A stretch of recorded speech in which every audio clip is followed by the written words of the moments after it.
que mais você sentiu, Daniel, da posse aí do Trump? Alguma outra Então, mensagem?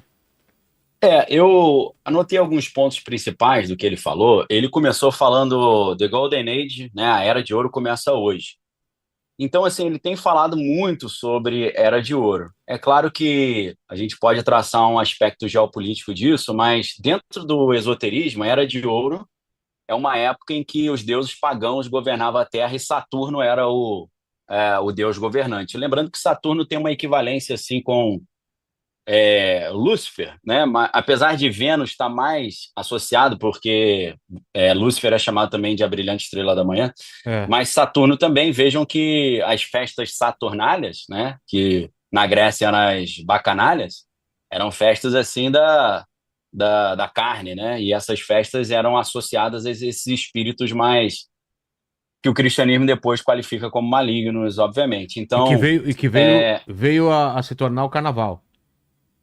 exatamente, veio se tornar o carnaval. Na época que era o carnaval, a estátua principal em Roma de Saturno, que ficava com um fio de lã amarrando o seu pé, para que ele não trouxesse mal para as pessoas, eles soltavam essa corda e falavam: "Ó, agora pode vir para a festa." Então, durante a festa da carne, ali dos prazeres, eles soltavam o Saturno e depois falavam para ele: "Ok, agora tá bom, volta lá para o teu lugarzinho, lá para o canil, né?" Entendi. Então, é, então tem essa associação e tem também aquela capa da revista Economist falando sobre 2025, que tem uma simbologia muito grande, tem vários detalhes ali, e uma coisa que chama atenção é que tem a foto do Trump no meio e tem o planeta Saturno no topo.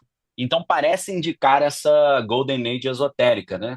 Tem, se o pessoal assistir aquele episódio que a gente fez sobre sociedades secretas, onde a gente fala da arquitetura de Washington, onde a gente fala da diferença do Cristo bíblico para o Cristo esotérico, para quem quiser dar uma olhada, né? Graças a Deus o episódio aí está com uma audiência bem legal, assiste É. lá que aí tem mais sobre isso. Então, o pessoal que conhece um pouco de teosofia, por exemplo, o trabalho da Helena Blavatsky, o trabalho da Alice Bailey, sabe que elas falavam muito sobre o ressurgimento do Cristo nessa Golden Age, nessa Era de Ouro, que dentro da teologia do Aleister Crowley, que é Telema, né? Faça o que você quiser, essa é a lei, né? Telema é vontade em grego.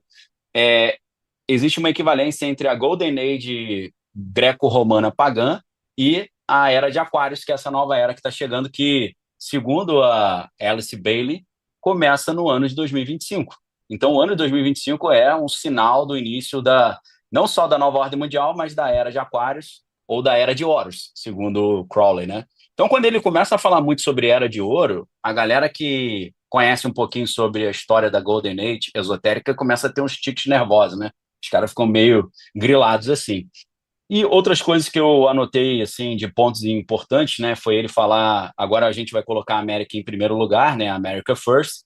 Depois ele fala muito sobre soberania, sobre segurança.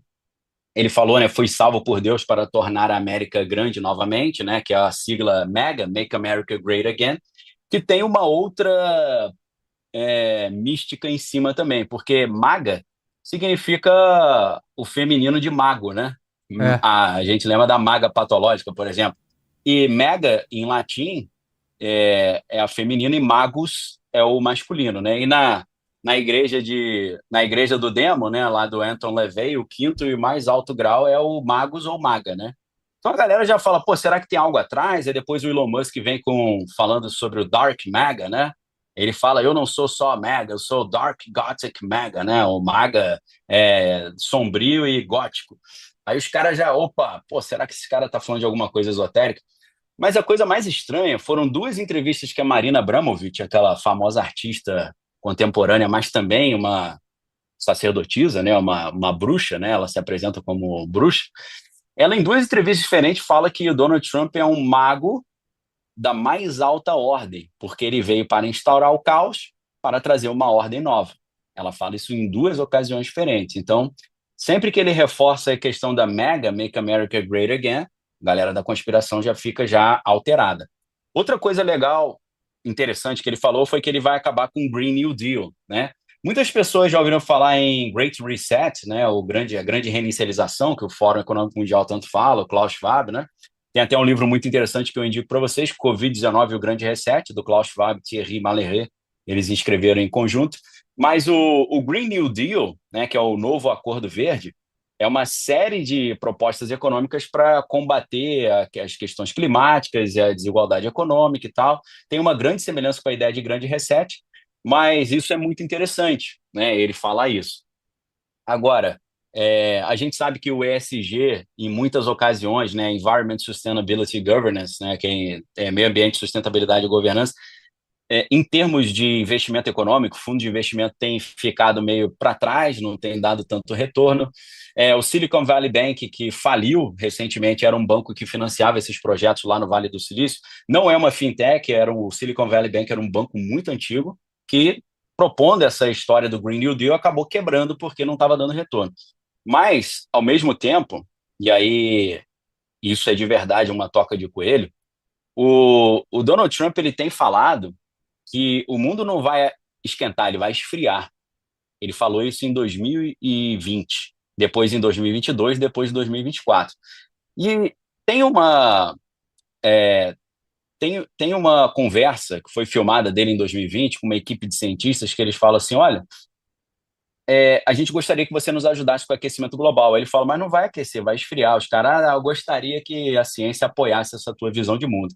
E aí ele fala, não, os cientistas não se inteiraram disso ainda. Então, é interessante porque tanto Donald Trump tem falado que o mundo vai esfriar e não esquentar, e o Elon Musk também. O Elon Musk, se você pesquisar Elon Musk era glacial, ele está dizendo que a gente está entrando numa nova era glacial, tipo o cenário assim, o dia depois de amanhã, aqueles filmes, né? Ou 2012. Então, é curioso ele falar que ele está terminando com o Green New Deal e, ao mesmo tempo, ele e o Elon Musk estarem falando que uma nova era glacial está vindo. Talvez tenha uma conexão com o interesse na Groenlândia, mas eu vou dar uma pausa aí para a gente deixar o Marcílio, o Ricardo Marcílio falar também, que eu não gosto de sequestrar o microfone, não. Não, relaxa, Daniel. Vamos aproveitar então aqui pros dois, mas vim com pergunta do pessoal. O que eles querem saber aí, Helene? Ó, é o seguinte, tem aqui algumas perguntas que chegaram. O Cal Ayan, ele tá no Malibu. Ele tá falando o seguinte. Puxa o microfone mais pra você ali. Vamos lá, aqui. Ele tá falando aqui o seguinte, ó. Na verdade, a Cal, ela é uma mulher, né? Ela fala assim: sou brasileira casada nos Estados Unidos há 20 anos. E a bagunça palhaçada do Biden acabou. Os últimos anos foram desastrosos. Não sei se quer comentar alguma coisa sobre. Eu acho que a eleição meio que refletiu isso, mas tem muita gente brava, né, com o Biden. E os brasileiros lá, eu acho que é quase unânime, todo mundo era Trump, cara. Que eu conheço lá, pelo menos, né, que eu conversei.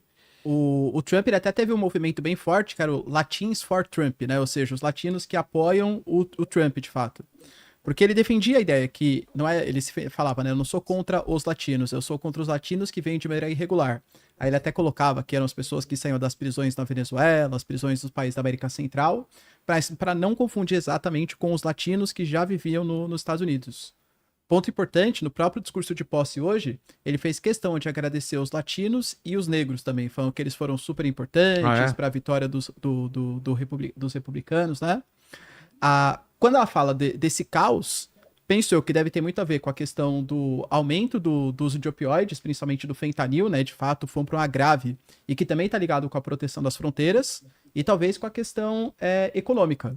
A questão econômica, de fato, o governo Biden, embora hoje a economia americana está com desemprego baixo, teve um crescimento do PIB de 3,1%, que foi acima das expectativas.